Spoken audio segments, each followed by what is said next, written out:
Hello and welcome to this video. We're going to take a look at the Isco 2000 anamorphic adapter, and to do that we're going to be looking at images of Corfu, Greece.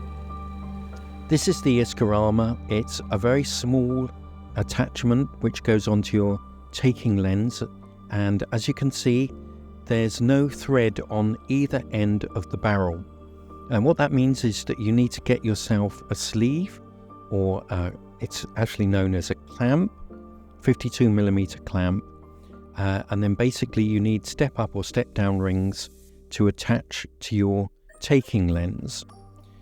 And I'm going to talk about the taking lens in a minute, but first of all, the thing about the step up rings, you can get them on eBay as a kit, but basically they're small little rings that enable you to go across different sizes, and then you can attach the sleeve or the clamp of the adapter onto your taking lens. So this is the taking camera, which is Sigma FB. It records open gate, full frame 4K, and that's the reason why I chose it. And I thought to myself, I wonder if I can get the Isco 2000 to display full frame without any kind of vignetting. That was my mission.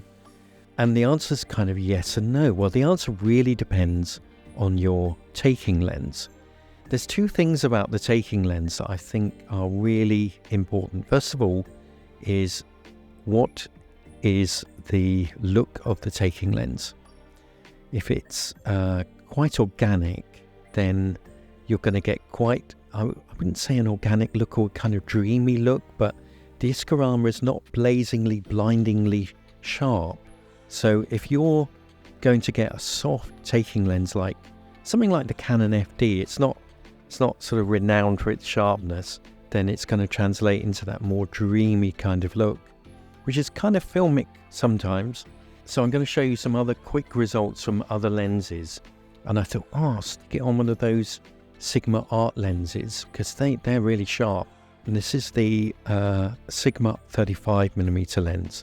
Absolutely crazy amount of vignetting, cropped to super 35mm sensor, and it becomes like a sort of 50mm lens, and you're not recording with the whole of the sensor, so kind of defeats the object for me. This is the Sigma 45mm lens.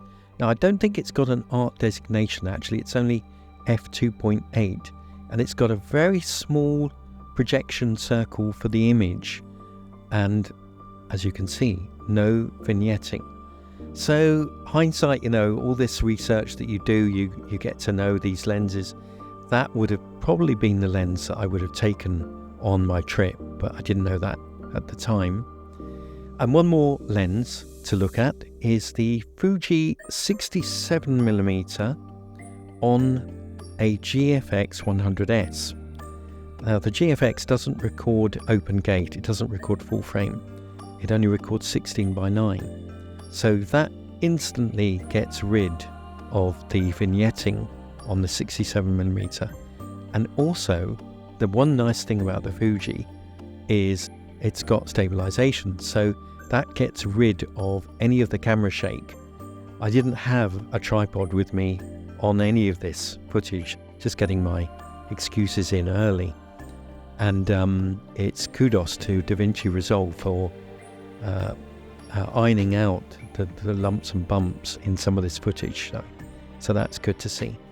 So why did I get the Isco 2000? Well, I saw this video a while ago from this chap who put up a comparison video with lots of these different budget anamorphic lenses, and I'll leave a link to that video in the description. And out of all the lenses, I thought this was the one that really sort of piqued my interest. There's also a chance, if you go back on my stream, you can see the same area shot on a spherical 35mm lens, a 7 Artisans lens on the Nikon Z6. So shot for shot, you can actually do a comparison, as we were in some places at the same time of the day. For me, it's a better look from this camera and this lens setup.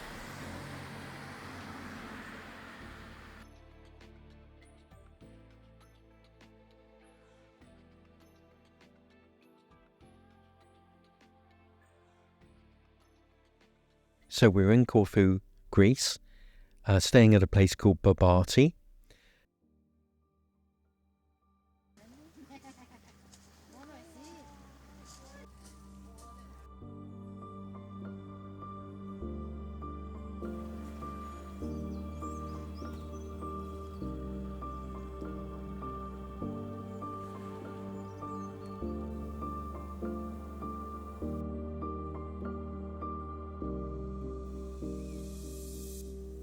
And we travelled down to Corfu town on the east coast.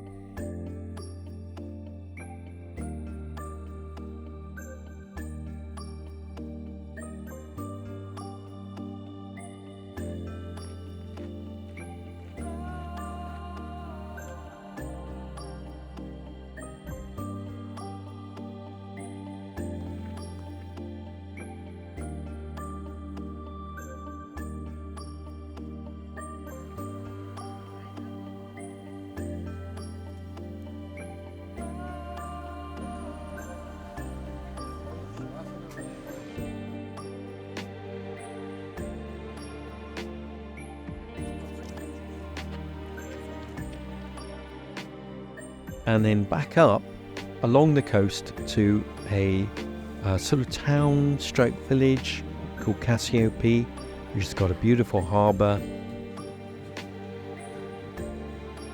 And in Cassiope there's also this amazing church, which is fairly innocuous on the outside, but inside it's beautiful wood carvings, Greek Orthodox, and looks pretty stunning on the anamorphic. I mean, the Sigma Epi, you know, it's not the easiest camera to shoot with. I certainly didn't need that bright aperture on the Nikkor, the f1.2. I was shooting most of the time at f11. Didn't have an ND filter, unfortunately. So there is that to all the footage. But apart from that, I was quite pleased with the results, and I think I'm going to look forward to shooting more with the Sigma 45mm. If you've got any questions, please don't hesitate to leave them in the comments, and I'll see you on the next video.